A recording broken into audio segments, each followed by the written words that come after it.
ವೀಕ್ಷಕರಿಗೆಲ್ಲ ನಮಸ್ಕಾರ. Welcome to my YouTube channel. Bigg Boss Kannada season 12ರ ನಿನ್ನೆ ಸಂಚಿಕೆಯಲ್ಲಿ ಏನೆಲ್ಲ ಆಯಿತು ಅಂತ ನೀವು ನೋಡಿದ್ದೀರಾ.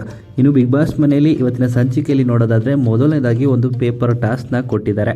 ಹೌದು, ಏನಕ್ಕೆ ಈ ಟಾಸ್ಕ್ನ ಕೊಟ್ಟಿದ್ದಾರೆ ಅಂತ ನೋಡೋದಾದರೆ ಮನೆಯ ದಿನಸಿಗಳನ್ನ ಕಾಪಾಡ್ಕೊಳ್ಳೋದಕ್ಕೆ ಮೊದಲನೇ ದಿನವೇ ಅಂದರೆ ಸೋಮವಾರವೇ ಟಾಸ್ಕ್ನ ಕೊಟ್ಟಿದ್ದಾರೆ. ಇನ್ನು ಈ ಟಾಸ್ಕಲ್ಲಿ ಎಲ್ಲ ಸ್ಪರ್ಧಿಗಳು ಭಾಗವಹಿಸೋದಕ್ಕೆ ಆಗಲ್ಲ. ಬಿಗ್ ಬಾಸ್ ಸೂಚಿಸುವಂತೆ ಕೇವಲ 6 ಸ್ಪರ್ಧಿಗಳು ಮಾತ್ರ ಇಲ್ಲಿ ಆಟವನ್ನು ಆಡಬೇಕಾಗಿರುತ್ತೆ. ಹಾಗೆಯೇ 6 ಸ್ಪರ್ಧಿಗಳಲ್ಲಿ ಯಾರು ಆಡಬೇಕು ಅನ್ನೋದನ್ನ ತಮ್ಮಲ್ಲೇ ಡಿಸೈಡ್ ಮಾಡಿಕೊಂಡು ಸೂಚಿಸಬೇಕು ಅಂತ ಹೇಳಿರ್ತಾರೆ. ಅದೇ ರೀತಿ ಕ್ಯಾಪ್ಟನ್ ಆಗಿರುವಂಥ ಧನುಷ್ ಅವರು ಡಿಸ್ಕಸ್ನ ಮಾಡ್ತಿರುವಂಥ ಸಂದರ್ಭದಲ್ಲಿ ರಜತ್ ಜೊತೆ ಜಗಳವನ್ನು ಮಾಡಿದ್ದಾರೆ.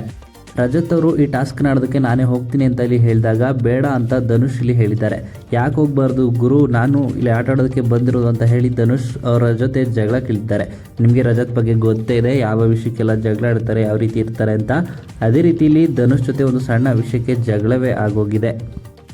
ಇನ್ನು ಧನುಷ್ ಹಾಗೂ ರಜತ್ ಜಗಳದಿಂದಾಗಿ ಇಬ್ಬರೂ ಕೂಡ ಆಟದಿಂದ ಹೊರಗುಳಿದ್ದಾರೆ. ಇನ್ನು ಅಶ್ವಿನಿ, ರಘು, ರಕ್ಷಿತಾ, ಕಾವ್ಯ, ಗಿಲ್ಲಿ ಮತ್ತು ಅಭಿಷೇಕ್ ಅವರು ಈ ಆಟವನ್ನು ಆಡಿದ್ದಾರೆ. ಇನ್ನು ಈ ಟಾಸ್ಕ್ ಏನು ಅಂತ ನೋಡೋದಾದರೆ ಮೊದಲನೇದಾಗಿ ಎಲ್ರಿಗೂ ಕೂಡ ಪೇಪರ್ ರೀತಿ ಇರುವಂಥ ಒಂದು ಸ್ಲೇಟ್ನ ಕೊಟ್ಟಿದ್ದಾರೆ.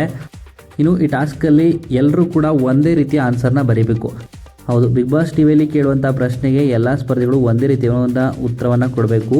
ಇನ್ನು ಒಂದೇ ರೀತಿಯ ಉತ್ತರವನ್ನು ಕೊಟ್ಟರೆ ಸಾಕಷ್ಟು ಸಾಮಗ್ರಿಗಳು ಸಿಗುತ್ತೆ, ದಿನಸಿಗಳು ಸಿಗುತ್ತೆ ಅಂತಲೇ ಹೇಳಿರ್ತಾರೆ. ಅದೇ ರೀತಿ ಇಲ್ಲಿ 6 ಸ್ಪರ್ಧಿಗಳು ಆಟವನ್ನು ಆಡಿದ್ದಾರೆ.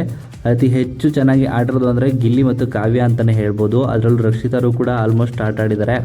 ಇನ್ನು ಈ 3 ಸ್ಪರ್ಧಿಗಳಿಂದ ಅತಿ ಹೆಚ್ಚು ದಿನಸಿಗಳನ್ನ ಪಡ್ಕೊಂಡಿದ್ದಾರೆ ಇವರ ಬಿಗ್ ಬಾಸ್ ಮನೆಯಲ್ಲಿ ಅಂತಲೇ ಹೇಳ್ಬೋದು. ಈ ರೀತಿಯಾಗಿ ಟಾಸ್ಕ್ ನಡೆದಿದೆ. ಇನ್ನು ಏನೆಲ್ಲ ಆಗಿದೆ ಅಂತ ನೀವು ಎಪಿಸೋಡ್ನಲ್ಲೇ ಕಾದು ನೋಡಬೇಕು. ಇನ್ನು ಈ ವಿಡಿಯೋ ನಿಮಗೆ ಇಷ್ಟವಾಯಿತು ಅಂದರೆ ವಿಡಿಯೋಗೆ ಲೈಕ್ ಮಾಡಿ. ಬಿಗ್ ಬಾಸ್ ಕನ್ನಡ ಸೀಸನ್ 12ರ ಮತ್ತಷ್ಟು ಹೆಚ್ಚಿನ ವಿಡಿಯೋಗಳಿಗಾಗಿ ನಮ್ಮ ಚಾನಲ್ಗೆ ಸಬ್ಸ್ಕ್ರೈಬ್ ಮಾಡಿ. ಇನ್ನು ವೈಲ್ಡ್ ಕಾರ್ಡ್ ಸ್ಪರ್ಧೆಗೆ ಎಂಟ್ರಿ ಕೊಟ್ಟಿರುವಂಥ ರಜತ್ ಹಾಗೂ ಚೈತ್ರ ಬಗ್ಗೆ ನೀವು ಅನಿಸಿಕೆಯನ್ನು ಕಮೆಂಟ್ ಮೂಲಕ ಕಮೆಂಟ್ ಮಾಡಿ ತಿಳಿಸಿ.